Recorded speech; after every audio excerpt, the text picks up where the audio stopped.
Go. Okay, good afternoon, everyone. I hope that you're well. Today is Wednesday. It is the 17th of September, and we're getting ready for Parshas Nitzavim. We're going to see some sources today on Parshas Nitzavim that I'm going to say, are a little bit different. And let's see. It might be a little bit surprising for us. So let's jump right in. So Nitzavim is a very short parsha. In many years, Nitzavim and Vayelach are read together. So it's not so common that we get them separated, but it does happen. So it's a very short parsha. I remember Layla and I were at a bar mitzvah once in a shul. I don't remember if it was Nitzavim or Vayelach, and there was three boys were sharing that as a bar mitzvah parsha. So two of them, there was twin boys and then a third kid in the shul. So I think the way they split it up was that the twins split the Torah reading, and then the third kid got the Haftorah. But I mean, these kids were all giving each other high fives. They had so little to work on for their bar mitzvah. All right, so let's see. So in this parsha, we find something. It's a little bit cryptic. Let's see what it is. Moshe Rabbeinu is again so much of Devarim. Moshe Rabbeinu is cautioning Bnei Yisrael not to get caught up in avodah zarah, in idol worship, any form of idol worship. Stay away from it. And here again, he says, Ki atem yadatem es asher yashavnu be'eretz Mitzrayim. He's saying to this generation who's going to go into the land of Israel, you all know what we had to deal with living in Egypt. Ve'es asher avarnu be'kerev hagoyim asher avartem. And you also know about how we passed amongst different nations as we made our way to the land of Israel that we're about to enter. Tez Zayin, Batiru shikutzeim ves gluleim. And you saw their abominations and their repugnant idols, eitz v'evan that were made out of wood and stone, kesef v'zav asher man, all the gold and silver that they had. You saw that where we left Egypt, they were replete with idol worship. The lands that we've been traveling through, they're heavily into idol worship. Pen yesh b'chem isha isha, and I don't want there to be, perhaps there should be amongst you any man or woman, O mishpacha shevet, or maybe an entire family or tribe, asher levavo pone hayom me'im Hashem, whose heart might be straying today from the Lord our God, Elokeinu leleches lavodes Elohei hagoyim hahem, and is thinking about worshiping the deities of those other nations. Pen yesh b'chem shoresh poreh rosh lana.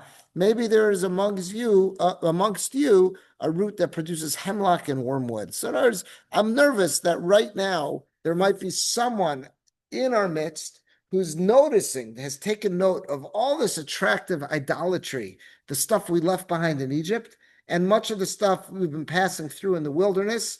You've been seeing all the billboards on the way, and now we've been in the land of Sichon and Og, so you've had a chance to see their cities because we've conquered them, and they're just loaded with idolatry. And you may be thinking, now we're going into the land of Canaan, that, hey, I'm interested in pursuing this. So now Moshe goes on with a whole bunch of warnings saying, don't get caught up in this. It's not going to end well for you or the Jewish people if you get caught up with idolatry. That's where he's going with this. Now, let's see Rav Sorotzkin. This is what kind of kicked me off. I was looking at Rav Sorotzkin this week, and he raised a point that I'd never really thought about before. He's going on the Pasuk Yud Zayin. Yud Zayin 17 said, Pen yesh b'chem isho isha. I'm nervous that somewhere amongst this big crowd, there might be a man or a woman who's thinking about pursuing idolatry. So he says as follows, HaTorah medaberes tamid b'lashon zachar. The way Hebrew works, Lashon Kodesh, is when you're just speaking to everybody, you just use the male term. So for example, if you want to talk about Laman, Laman Yirbu Yemechem Vimei V'nechem. Think about that. We say in Shema all the time. Laman Yirbu Yemechem Vimei V'nechem. So that your days are numerous and the days of B'nechem. What does B'nechem mean? It could literally mean your sons, but what else could it mean? B'nechem could be more inclusive. Your children, exactly. B'nechem, even though that looks male, doesn't have to mean sons. It could be inclusive, meaning your children. The Torah doesn't go out of its way to say b'nechem uvnosechem. It doesn't say laman yirbu yemechem uvnechem uvnosechem. B'nechem covers everyone. Same thing when I'm speaking to all the masses. Moshe could have just said pen yesh b'chem ish. Maybe amongst all of you people that are standing in front of me, maybe there's a person. Ish doesn't have to mean man. Ish could also mean person. When I want to be all inclusive in Lashon Kodesh, generally speaking, we use the male term, and that could literally mean male, but it could also be all-inclusive to mean everybody, females as well. There's countless examples of that throughout the Chumash. So he says, this caught Rav Sorotskin's attention. He says, Isha Isha, Torah medaberes tamid b'lashon zachar. The Torah always uses male wording, and that includes everybody, males and females. But yet, what do we find? Shebinyane avodah zara. Here, when we're talking about avodah zara, and Moshe warning us to stay away from idol worship, HaTorah mazkeres b'chol makom. Every time Moshe warns Bnei Yisrael not to get caught up with idol worship, it's not just here. He says it's other places as well. It says es ha'isha b'miyuchad. It makes a point of not just using the all-inclusive term pinyesh b'chem ish. It says pinyesh b'chem ish o isha. Maybe there is amongst you any men or women who are going to think about getting caught up in this. Why did Moshe feel the need to do that? That's what's bothering Rav Sorotskin. In other words, everywhere else, you could have just, the Torah seems to, when we want to be all-inclusive, just use that male expression and everyone's covered. Here, when it comes to Avodah Zarah, it's specifically mentioning men and women. Why is it making a point of doing that? So he's going to offer us two answers. Let me first share with you a second answer, and then we'll come back to the first. The second answer is where I got the finger pointing. So the second answer we'll see first. It says Odi Shlomer. He says this as a second answer. And I've had this observation before, but it's fascinating how he uses this here to answer this. Odi Shlomer, it's possible to say as follows. Remember the context here. Moshe started off this speech by saying, all of you saw where we came from in Egypt. So he says, now, if you're talking to Jews now that are at the end of the ride, 40 years into the time in the Midbar, and he says, you saw how we lived in Egypt, well, who amongst them is still around who saw Egypt? If they're men, there can't be anyone over the age of 60. Because remember, any man 20 and above by the sin of the spies was destined to die in the wilderness. So there's no male going into Israel over the age of 60. However, when it came to women, were women designated to die after the sin of the spies? No. So our population census, if they were going to take it at this point, is very woman heavy. If you think about it, there's far more women around than there are men. That's what he's saying here. I've had this observation before, but it's fascinating that I made me so happy to see someone say this, but also he's using it here. If you're trying to find Jews now at the end of their ride in the wilderness, and you're trying to find Jews who actually did live in Egypt, lo nishar mehem ish. There are no men left. Novana pachus mi ben chaf. Unless there was men who were younger than 20 at the time of the sin of spies, the Hayeser al ben Samach, no one over the age of 60. There are no men other than Moshe at this time, and also Yeshua and Kalev. There's no men over the age of 60. And he quotes that from a Gemara, Baba Basra. Aval al Hanashim, but when it came to the women folk, lo nigzera gezera samaraglim. There never was a decree on them after the incident of the spies that they were going to die in the wilderness. Vayameyan Harbe. That means there was a lot of women. Sheyashru b'Mitzrayim. That population now that's on the verge of entering Israel, there was a serious number of women who had actually spent time in Egypt and had lived through Egyptian culture. What? Yeah, over the age of 60. You've got a lot. There's no men over the age of 60, but there's a lot of what? Yeah, but correct, kids.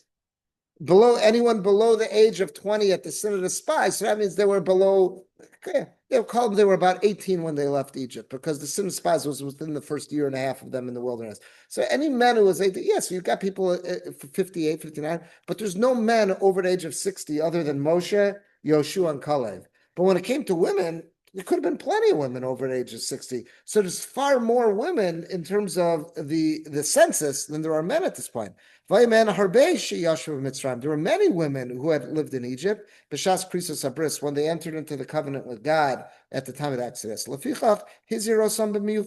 Therefore, he's making a point of spelling them out, because you're right. Under normal circumstances, you might just go ahead and say penyesh b'chem ish. Maybe there's a human amongst you. There's a person amongst you, and ish sounds like men, but it could mean everyone. But here, when you're addressing the population that's on the verge of entering Israel, and there's so many more women than there are men, now it makes sense. He's saying perhaps to say ish o isha. Okay, that's his second answer. Take it or leave it. The first answer though is what got me curious. The first answer is he says as follows. He made the point in asking his question. This is not the only time where Moshe makes a point of specifying men and women. Where else does he do it? He says wherever he warns about idol worship. Remember, that was his question. He says his question was, HaTorah medaberes tamid b'lashon zachar. The Torah constantly uses just male language when it wants to address everybody. But even with that, whenever it comes to idolatry, not just here, but whenever the Torah wants to warn us to stay away from idolatry, HaTorah maskeres b'chol makom. Everywhere, as a isha b'miuchad, it makes a point to speak to women too. Why? So look at his first answer. V'ulai, perhaps. Maybe in biblical times, there was somehow a stronger pull. Idol worship may have had a stronger pull. Something made it more attractive to women than men. Kamosha Metzinu, and he goes, and I'll tell you if you want a proof for this, look at Yirmiyahu Mem Daled, chapter 44 in Yirmiyahu, which we will see soon. Shanashim hayu mekatros l'ma'areches hashamayim, where we'll find that Yirmiyahu is specifically speaking to women, the Jewish women, who were very caught up at that time of burning incense to the constellations in the skies. And they refused to cease and desist. Even though Yirmiyahu was warning them, this has to stop, they absolutely refused. Interesting that of all the places in Tanakh, that's where he's going to point a finger to. I'm going to show you some places that more readily came to my mind. But his first answer was, there's something about Avodah Zarah, and I don't know how to put my finger on it, but he's saying maybe there was something about Avodah Zarah that specifically either appealed to women, or something about women that made them better practitioners, something about their nature that made them more sought after, or more better suited for the arts of dealing with idol worship and some aspects of sorcery. I don't know what that is, but that's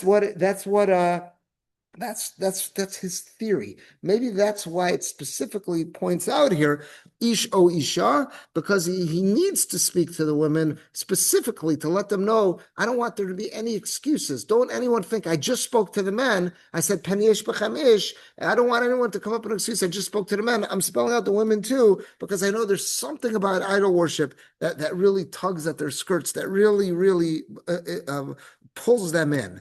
I don't know what that is, but he says, but we find in Yirmiyahu that there was a serious problem with this towards the end of the first base of Mikdash. Let's look at a couple other places that seem to indicate this, and then we'll get to Yirmiyahu Mem Daled. So let's go to page 2. Page 2 says as follows. The Torah tells us, and this is in Mishpatim, the Torah specifically says, Mecha shefa lo sechayeh. You shall not allow a sorceress to live. Is machshefa, or that's how everyone says it in Yiddish, machshefa, but the actual correct Hebrew pronunciation is mechashefa, because remember, kishuf means like sorcery. So mechashefa means a woman who gets engaged in sorcery. Is that mechashefa? Is that male or female? That's female. Machshefa, and that became like a real Yiddish expression if someone's a real witch. That was like, and you ever notice that, by the way, it's not just in Jewish culture. We're going to see this too, that it seems like in popular culture, sorcerers and sorcery, witchcraft seems like it was always associated. I don't know why. I haven't, what? Yeah, the Salem witch trials, right? I don't know. When you hear the word witch, do you think of a male or female?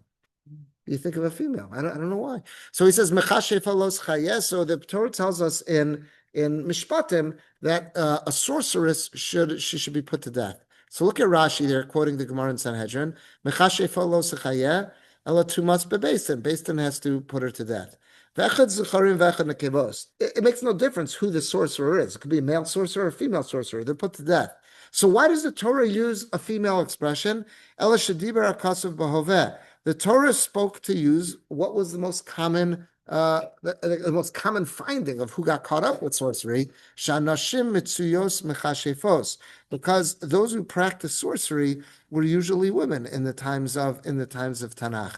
There was something about avodah zarah, and avodah zarah is very linked in somehow to sorcery. There was something about it that either made it more appealing to women or made it that they were better practitioners. I don't know. They don't fully explain this. I'll give you one more example. Another example of this is in Shmuel Aleph. I think we're all familiar with this incident in Shmuel Aleph. And Shmuel Aleph is the incident where David HaMelech, I'm sorry, not David, Shaul HaMelech, at the end of his life, is very desperate. He's already, it's hard to understand what happened there, but he became pursuing David HaMelech, and in his pursuit of David HaMelech, he knocked off Nov Ir HaKohanim. He butchered a city of Kohanim, Nov, the city of Kohanim. As a result of that, God's very upset at David, and he's about to go off to war, not David, Shaul, he's about to go off to war against the Plishtim, and the Pasuk tells us he's trying to consult all sorts of legal ways to get some guidance from Hashem, and he's not being answered. He tries to consult the Urim V'Tumim. That was, what the Kohen Gadol had on his Choshen, and Hashem wouldn't answer him because Hashem was so mad at him. So out of desperation, he decides he needs to turn to sorcery. The pasuk says in Shmuel Aleph, "Vayomer Shaul Avadav." Shaul says to his servants, "Bakshu li, I need you to find for me Eshes Ba'alas Ov. I need to find for me," they translate that as a necromanceress. Basically, the Ov was a form of idol worship that went on by the Canaanim, the natives in Israel, and it was a form where they would take bones of the dead, and somehow they would use that with some formulas to summon up souls from the afterworld and use them to consult about, to get advice from. So he says, I'm getting a dial tone every time I'm trying to use the Urim V'Tumim. And the Navi won't speak to me. I need guidance here. So he tells, this is after Shmuel died, correct. That's who this Baal Ov wants to call up. She calls up the soul of Shmuel. That's what ends up happening. So his servants tell him, Ve'el Ko'ela, so find for me this a woman who's a practitioner of Ov, meaning knows how to summon the spirits of the dead, and I'll go to her, Vedra Shabbat, and I'll consult her. And his servants tell him, we've done our research, and we haven't been successful because we've done an awesome job of banishing sorcery and witchcraft from the land of Israel, but we found one. He's a Eshes Balas Ov Be'ein Dor. There is one that is left. There is a Jewish woman who's left, who's practitioner of Ov. She knows how to do this stuff, and she lives in Ein Dor. That's where she lives. So if you look at the Metzudas David there, that's one of our classic commentators on Tanakh. He says, Eshes Balas Ov. Why did Shaul specifically put in a request, I need a female necromancer? He's Messiah. Why can't he get a male one? So he says, Lafisha Mitsuya Yoser Ben Hashim. If you could find me a male one, that's also good. But he was just speaking matter of factly. This stuff was more common amongst women. And that's why the Torah also says, the Torah is not discriminating that it's just female sorcerers who were put to death. Male sorcerers would be too. It was just speaking matter of frankly. There were more common that women were involved with this than men. Again, it doesn't tell us why. Was it something that appealed to them? Or maybe they were more successful in whatever delving into these dark arts were, somehow or another, they had better skill at this. It doesn't tell us why. It doesn't tell us. But what it does tell us is that that's just the way it was. That the Watchers taught the women charms and enchantments when they came down to Mount Hermon, and the sons of God mated with the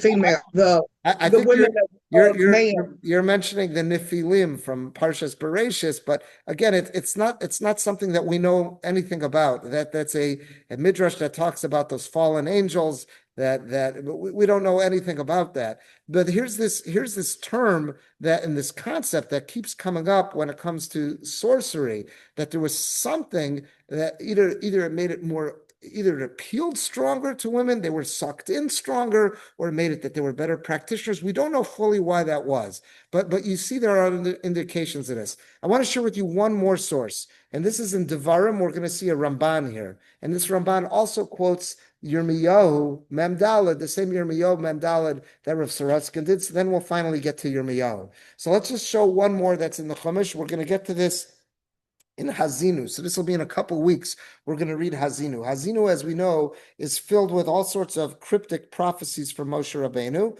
And here's one of them. He says, Moshe Rabbeinu says, I'm looking into the Jewish future, and what do I see? Vayishman Yeshurun Vayivat. There will come a point in Jewish history where Yeshurun, meaning the Jewish people, will become fat. Basically, will be living the high life, and we're going to lose our edge. We're gonna become fat by Yivat, and then we'll rebel against God. Shamanta Avisa Kasisa. He says you grew fat, thick, and rotund. Vayitosh Eloka, and Israel forsook God. So God who made them, Veinabel Tzur Yeshua so, and spurned the mighty rocket of salvation. Next pasuk Tazayin, Yakneu Bizarim Viso Evos Yach Isuhu. They provoked his zeal with alien worship, meaning they got into idol worship. Excuse me. They made him angry with abominationless deeds. Yud 17, Yizbechu Lashedim. They started to sacrifice and bring offerings to demons. Lo Eloha, who are not deities. They have no powers. Elohim lo yidaum.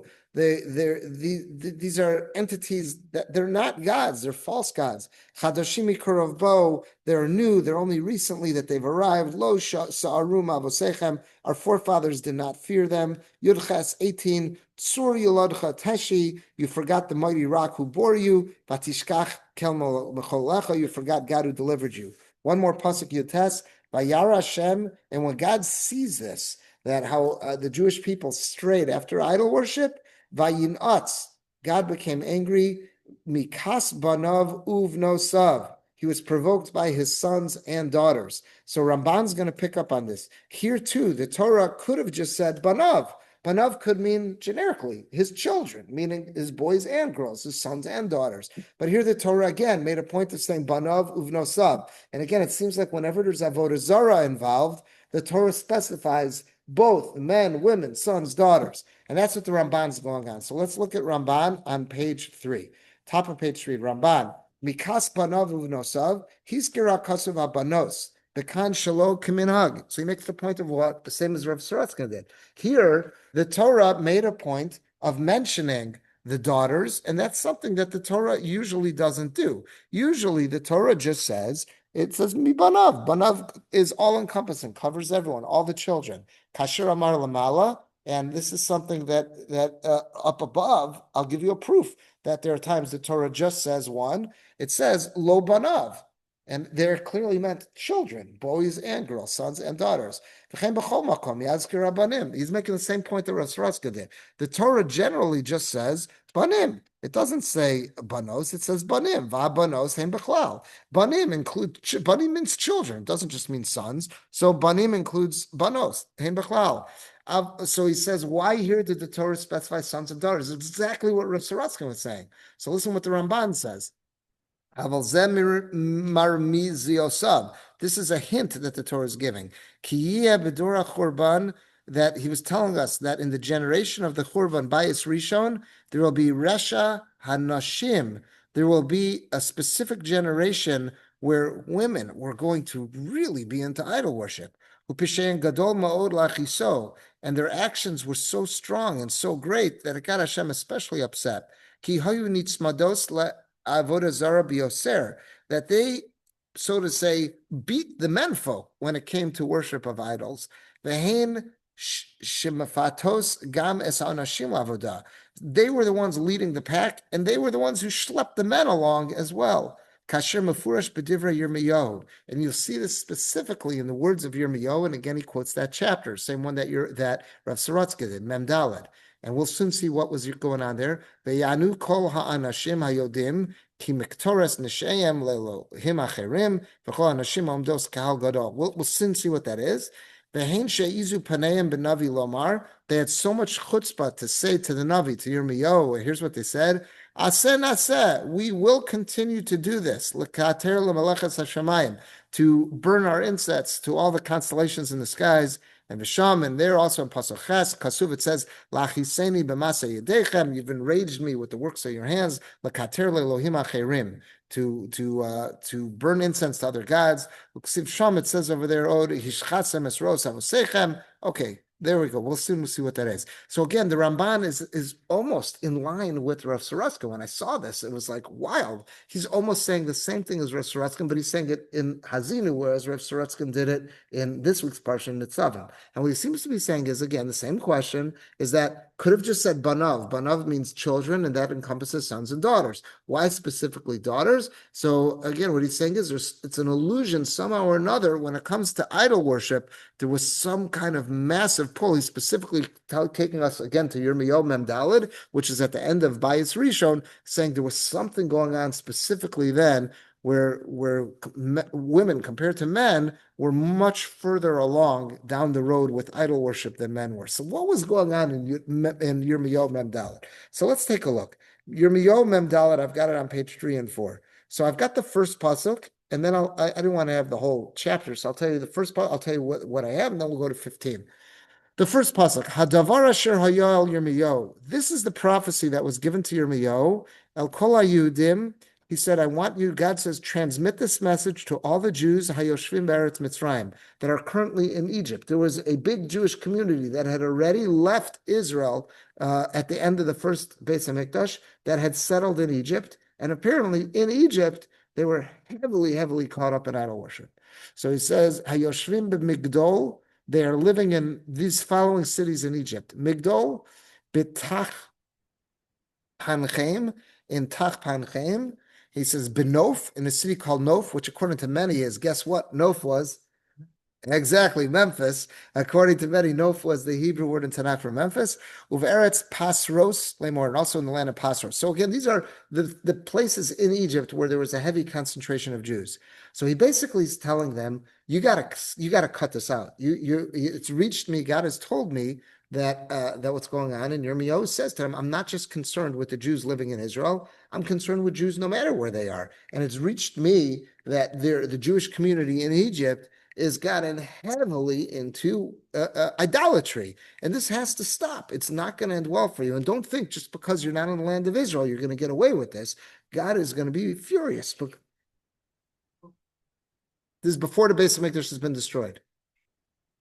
So it sounds like there were already Jews who had been either left on their own, or remember, there were armies who were attacking Israel already, and there's population exchanges going on. So there's some taken captive, and there's some who seems to have left voluntarily already at this point, and just to say, I want to avoid this trouble, get out of Israel, get out of Dodge, where there's seems to be a looming destruction. So there's Jews who have left and gone to Egypt. I don't know the numbers. I'd have to look at Yirmiyahu to see if he gives us any kind of figure there, how large these communities were. I don't know that. But he receives a nevuah from Hashem, speak to them and tell them they got to knock this off. Don't think they could get away with this just because they're not living in Israel. So that's what Yirmiyahu says. And starting in Tesvav 15, this is the response he gets from them. So he says they respond as follows. Vayanu es Yirmiyahu. This is how they responded to Yirmiyahu. Kola anashim, all of the men, hayodim, who knew, who were fully aware, ki mekatros neshehem le'elohim acharim. All the men who knew that their wives were burning incense for other gods, v'kol anashim, and also who else responded? All the women, homdos kahal gadol, all the women who were standing in a great assembly, v'kol alma yoshvim be'eretz Mitzrayim pasros lemor. All the Jews who were in Pasros, this is how they responded, saying, meaning, so any of the husbands who were aware that their wives were into this, and all of the women, this is what they respond to Yirmiyahu. Hadavar asher dibarte eleinu b'shem Hashem einenu shomim alecha. This message that you sent us in the name of God, we will not listen to you. Ki aso na'aseh es kol hadavar asher yatsa mipinu. We will continue to do everything that has emanated from our mouths. Lekater lemalachas hashamayim. We will continue to burn incense to the queens of heaven. Ve'esech la nisachim. And we will continue to pour libations to her. Kasher asinu.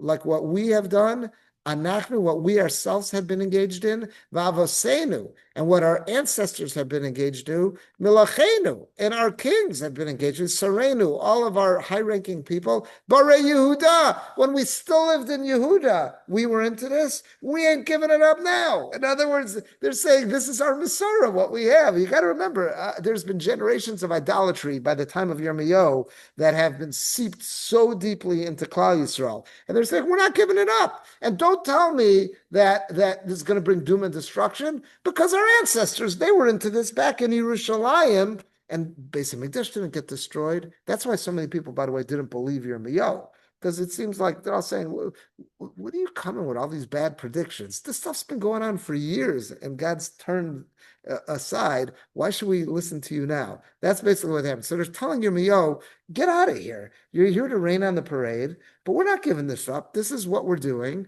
and this is what our ancestors did, and our highest officials, this is what they did when they still lived in Yehuda, uvechutzas Yerushalayim, in the streets of Jerusalem. V'nisba lechem v'yeh tovim, we were sated with bread, and we lived good lives. We saw no evil. So don't tell me that there's going to be all this doom and gloom if we get engaged in idol worship. We're doing this, and we know exactly this is what was going on back in Israel, back in Yerushalayim, and nobody had problems. Yudches 18. Min oz chadalnu l'kater malachas hashemayim. And to the contrary, whenever we stopped burning incense to the Queen of Heaven, whenever we stopped pouring libations, chasarnu kol. That's when we all of a sudden found ourselves that we were lacking with a Rav Tamnu. And then we found ourselves with Cherev, we found ourselves, we were being attacked by enemies and famine. So to the contrary, you want to tell us that there's going to be bad tidings if we continue in idol worship? Experience has shown just the opposite. We have found, our records seem to indicate that when our best times and when we saw the most success is when we were engaged in idol worship, and whenever we let up, that's when we experience bad times. Yud Yet, whenever we burned incense to the queens of heaven, and whenever we poured libations to her, and it says, I'm sorry, I lost the place. Oh, without our husbands, asinu la kavanim la tziva v'asech lanasachim. Did we make her cakes in her image without our husbands or pour out libations to her? Meaning, we didn't keep this secret from our husbands either. Everyone knew what we were doing, and we experienced blessings. So don't give me this bad news that there's going to be all sorts of doom and destruction if we do this. This is what's going on in Yirmiyahu Mem Dalet. So this is what Sorotzkin pointed us to, and this is what Ramban pointed us to. But how do we understand this? Like this mindset. Moshe spent his life, the last number of years of his life, especially Sefer Devarim, cautioning Bnei Yisrael to stay away from idol worship. How do you explain, how did we get to a point where so many members of Am Yisrael are so caught up and are speaking like this to Yirmiyahu? So I was looking around and I saw the Malbim. The Malbim has a very interesting take on this. Let's see. And I think this Malbim speaks to all of us, specifically at this time of the year when we're in Elul so close to Rosh Hashanah. So on page 4, let's see the Malbim. The Malbim, look how he explains this. He says, I'm at the end of the first line, Tesvav, Vayanu es Yirmiyahu kol anashim yodim. He says, who answers Yirmiyahu? So first of all, any of the husbands who knew what their wives were up to. He says, Ratzah lomar, kol anashim ayu makatros le'elohim achirim. At this point that Yirmiyahu is speaking to the Jewish community in Egypt, all of the Jewish women were worshiping these other gods. Rak Rabos, however, many of them asu zeh shelo midas ba'aleim. Many of them were doing this without their husband's knowledge. So all the women were into this. Many of the men were aware, and there were some men who didn't know. Therefore, that's why the pasuk says, "Who's answering Yirmiyahu with this kind of chutzpah? Only the men who were aware of what their women were doing. Because now they got a vested interest. Their wives are doing this. But all the women answered because all the women were into this at that time. And also, the pasuk says, the inhabitants of Pasros. It sounds like of those 4 communities in Egypt where Jews were, in Pasros it was men and women, everyone was into this. So, but how do we explain this? How do we explain how so many people were into something which the Torah tells us is so repugnant? So it says, Ki asa nasa, they tell them that we were doing this back in Israel, back in Yerushalayim, and record shows that when we did this, things worked out, and when we stopped, it didn't. So he says, Hemechishu guf haraya shalo. they right away start to dispute the proof that Yirmiyahu was bringing. Yirmiyahu was trying to tell them, you want to know why you're experiencing bad things and why the Jewish people is going to have this destruction of a Beis HaMikdash? Because God hates idol worship. That's what Yirmiyahu was telling them. V'heim amru, and they respond, behepech. They say just the opposite. Au contraire, Shalo bimei Achaz u'Menashe. Look back at the days of Achaz and Menashe, two of the kings of Israel who introduced the most idol worship into Israel. Shesmidu ba'avodas elilim. They were knee deep in idol worship. Lo bara.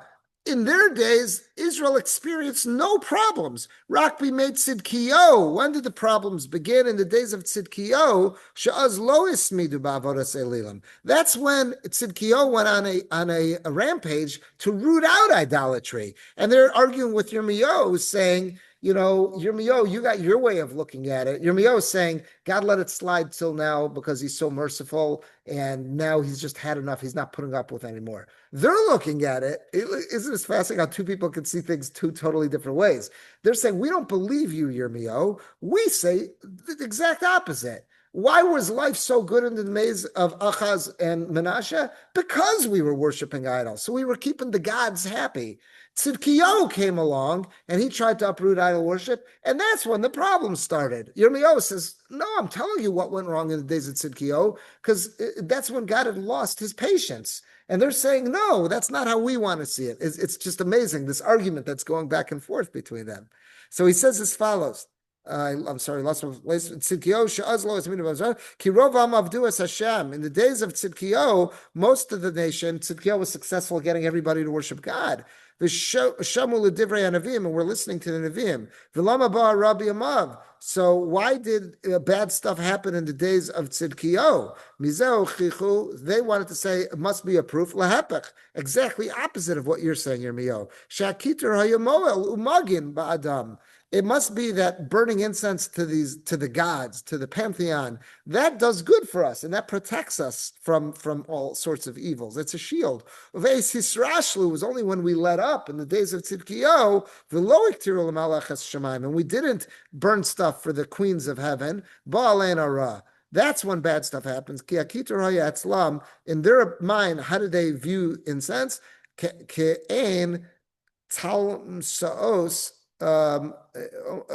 Shehu misugol lahorid es artsam shefa hakochavim. It was some kind of a tool which allowed, by making these clouds, we're sort of say creating a bridge between our world and the heaven, because now I've created some substance between our world and the heaven, and that'll allow for the blessing to descend on our land. So they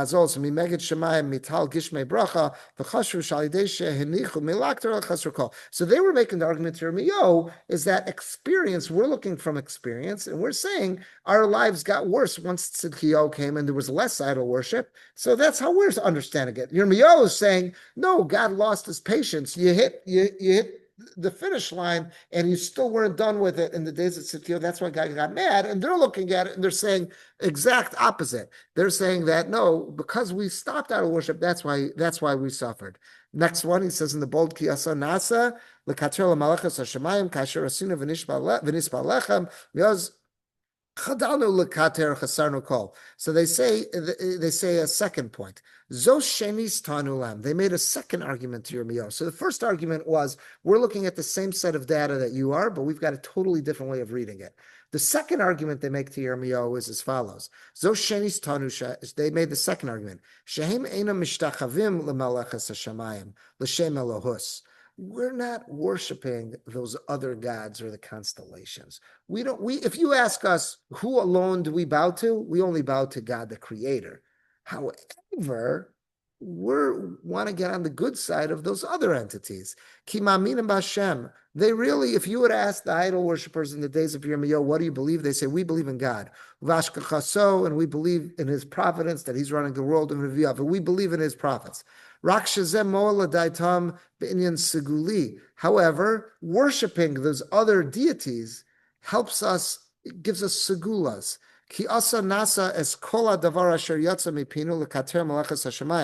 Lo l'shem Elohus. We're not worshiping the queens in heaven as a deity. Rak hasher asinu anachnu v'avsinu bara Yehuda. We're doing what we and our ancestors did in Yehuda. Shaya rak lekater l'malachas hashemaim. They never worshipped those entities. They just burned incense to them. Kitur siguli lavad. All they did was just burn incense. Uchein melacha lohorid shefa. They were doing this. This is what needs to be done by creating these pillars of smoke. We're now creating a bridge between the heavens and earth to allow the blessing to come down. Shashemesh hamalachas b'shamayim. Shashamesh himalachas. He says we're trying to create a bridge between the sun that's doing all that work up in the heavens, and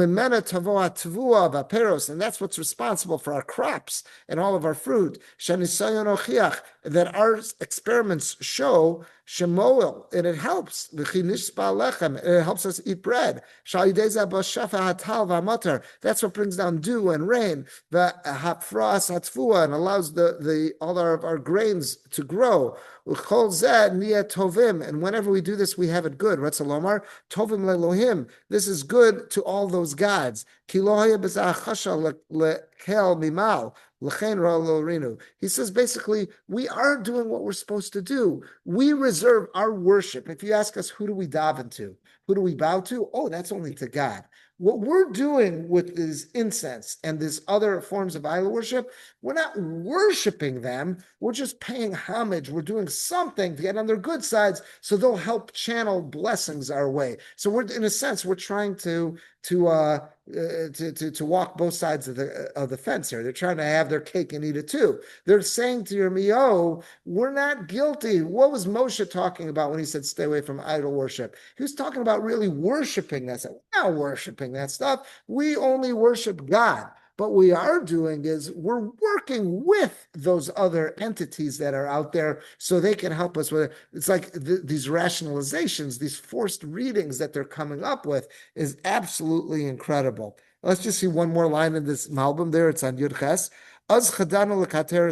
Whenever we stopped bringing our incense, that's when life got worse for us. Vim Kain, experience has proven, has shown us, hefech dvarecha, the exact opposite of what you, Yirmiyahu, are trying to teach us. Do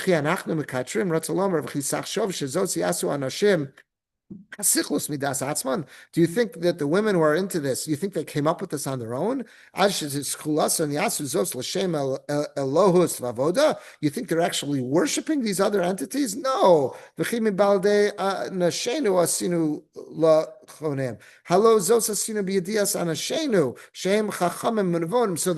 the women who are into this are saying, we're not doing this behind our husband's back. Our husbands are big, wise people. They're Talmidei Chachamim. They're advising us. They're telling us to take this route. So I think what this Malbim is doing is it's helping us at least get into the mindset of what was going on. These people who were so caught up with this stuff in the days of Yirmiyahu, it sounds like they had two angles, how they're arguing with Yirmiyahu.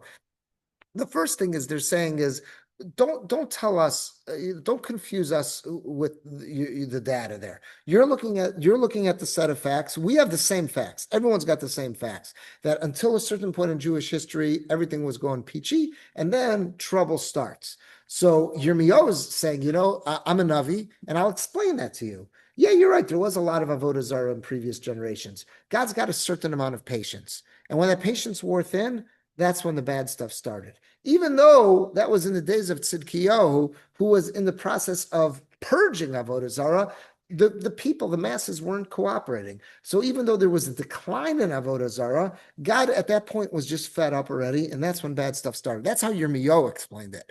They want to explain it, say, why are you explaining it that way? I've got a much simpler way to explain all this. The simpler way is, the stuff was good. This stuff helps. This stuff is very helpful. Burning incense to all those other entities is helpful.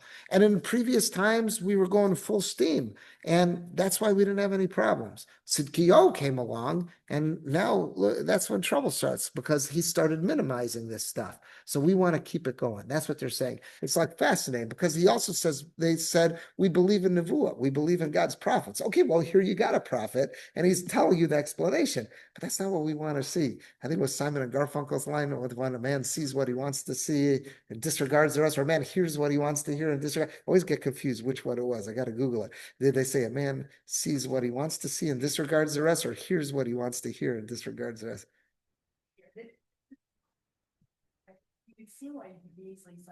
Yeah. And then part two of it was, we're not as bad as you think we are. You think we're worshiping this stuff. We're not worshiping. We only worship God.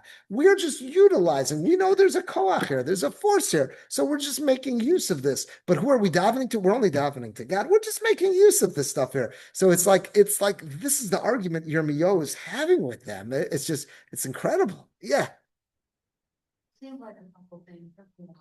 That Hashem is merciful, and when you say that 1,000 years are Thank you, Rabbi. blink of the eye. Yeah. That's very interesting. Oh, thank you. Yeah. Well, yeah. That he had patience for that long. Yeah. See, there are And that's why people did not listen to Yirmiyahu. He was so unsuccessful. And he's going mad in his own mind, because if you're constantly being told by God and you're given visions of doom, destruction, and no one's listening to you, and no one's listening to him, and no one listens to him. the what kind of practical implications for today does this have? Yeah. You think about like various segulas. Well, first of all, I would say, well, before you get to that, is that number one, if we don't have prophets, so it's like we could at least say to them, "Come on, guys, why didn't you wake up? You had a prophet. You're Mio, speaking to you. If only we had prophets. Like, you know what I'm saying? We don't have a prophet. Like, Just like they didn't listen to Mio, right? That's the truth. Yeah, that's interesting. Right. In other words, you're saying if there would be immediate cause and effect, it would make it. Yeah. Yeah. Right. Idolatry had taken root for good several kings' reigns and stuff. Right. they come into the land, there's really not a lot of, they're settling, fighting wars. They're basically kind of like on their own. You only have a couple. I mean, think about it. You had David and Shlomo, and then within Shlomo's son Rechavam, that's when the split happens. Very quickly, things fall apart. We have that utopia, so to say, during the time of Shlomo HaMelech. It doesn't last very long. Correct. And because we didn't have immediate cause and effect, that you're saying that led people to have this okay, that's what I was going to say, is that there's got to be some middle ground. In other words, if it was immediate cause and effect, then humans wouldn't have free will anymore. The Jewish world is now. We're very wealthy, very comfortable, Right. and we don't really have, there's like every holiday, there's another segula that pops up. Right. That maybe our great parents didn't do. Right. Right. Chalaki, what is it? The schlissel. Yeah. Right. Yeah. No, so, but it's definitely what I would say is from this, you're right, is that, yeah. And I would say is that, like, and again, and there are people who get very, very off about that stuff, is that that says no, like, what are we doing? Like, if we need something, we've got God and we daven, that's it. But it seems as if this is the story of Klal Yisrael. And when we're not seeing immediate cause and effect, people feel the need, well, I got to try something else, and like that's what's going on here. But I think what I get out of all this is that it is so easy to come up with an explanation, a rationalization, or whatnot, and how it's worth it to check in with someone every now and then. It could be a friend, a mentor, a parent, a child, whoever, maybe just talk things through. Like here, this is a mob. This is an entire crowd that's like ignoring Yirmiyahu. But you just wonder, like, did any of them ever sit down with someone who might not see things, like living in an echo chamber, say, like, I'm going to step outside my echo chamber, just have a discussion with someone, just to see, does the way I'm seeing things, does this add up? Does this make sense? There could be something very healthy about having an exchange of ideas, because otherwise, if all we're with the people ourselves, we could end up facing off against Yirmiyahu, like these people. Yeah, I'm sorry. It's interesting because meetings have Yeah. this, and it's very interesting. I can see how this, Yeah. because With the kings, you have the kings who didn't necessarily do well for sure, but the wives. Yeah, like- Wives. Right. So There were some that were really, it filters down. yeah. Yeah. And so if somebody calls wives, still. Right.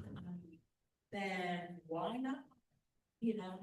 And you also have to remember at that point in world history, this was so pervasive. It was so, and if he was bringing in wives from foreign countries, it just made sense. That's what you do. You bring along your. I told you this when I came back from Israel, when Layla and I were just there on this most recent trip. One of the last things that we had seen was we had gone to the Bible Land Museum, and how much remnants of Avodah Zarah is out there. I mean, They have here. Yeah. Right back, you come out of security. yeah, You walk down into the, where all the shops are. and they have figurines and stuff. That fact, maybe they're modeled. Yeah. But it's interesting, I saw the little. Like little figurines. Yeah. Yeah, and it's like this. These are. This is what the Nevi'im. This is what the Nevi'im were saying. We got to destroy this. Yeah. Right. It was that pervasive. Right. Figurine. Right.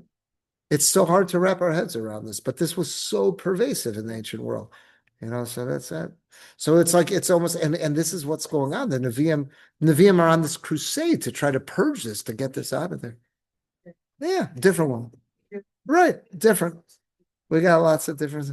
But anyhow, but be that as it may, that's that. So I don't think, from looking at these sources, I don't think it's saying that there was something negative. You don't see them explaining it, that there was something negative, that like women weren't this, but it just seems like it was fact of the matter was either they were pulled more to it, or it appealed more to them, or they were more skillful practitioners. I don't know what this was, but it just seems as if some of the points where idol worship and some of whatever the sorcery stuff was most pervasive, some of the primary people getting involved were our women folk. Now, that's what the Ramban is using to explain this, as well as Rav Sorotzkin is using. I'll just put a positive spin on this. We always say this, that women are more spiritual than men. So again, it could very well be that, again, as you said, the world would be so more easier to navigate if there was instant cause and effect and whatnot. It could very well be that people who are more spiritual are going to have the same way. We got a drive towards things that are going to be more ruchnius. In order for there to be bechira, in order to be a constant set of real free will, that same entity that might have a stronger draw towards spirituality might also have a stronger pull towards the dark side, you might say. I don't know. Maybe that's a way to explain this. So much freedom to do the things they wanted. There was no control over their lives. Right. So this could have been seen as a way of have some control. It could be. Yeah. Or women take care of the Masorah, so good or bad, Yeah. they're carrying it through. They carried it through. So in this case, they were carrying through the idol worship. So it could be, yeah. But that's what I was thinking too. Just it could be that if we ever want to say, like for example, and I'll just end with this. I once heard Rabbi Reisman talk about this. That we always say, it says in Koheles, Zolu umazu bara olam, that God created basically a yin and a yang. There's got to be balance. Otherwise, there's not going to be free will. So it says, if you look in history, when did we lose nevuah? What point in history? At the time that Anshe Knesset Hagdola said, we can't deal with idol worship anymore, remove the urge for idol worship, because we're messing up, we can't. So God says, okay, I'll take away the urge for idol worship, but then if you still have nevuah, then you're all going to be going in the right direction. There's no bechira anymore. So at that point, we lose nevuah. There's got to be a balance of forces there. So it could be that that's the land of Israel. Also, the land of Israel is a place where so much pulling us to ruchnius, but it's also a place that's seeped in idolatry. Because again, if it was just being pulled in one direction, there wouldn't be free will. So maybe you can say this, in terms of as a way of being mishabech, as a way of praising our women, is that maybe it's because of the fact that there's such a strong pull for spirituality and for God that's innately within women as creators themselves. Maybe because of that, the only way to offset that and to make it that there's still free will is that there's also just as much of a pull towards this avodah zarah when it existed. I don't know. That's the only thing I could think of, but that's what you said. Yeah. Here. All right. Okay. So, well, I'll end it here. If anyone has anything you'd like to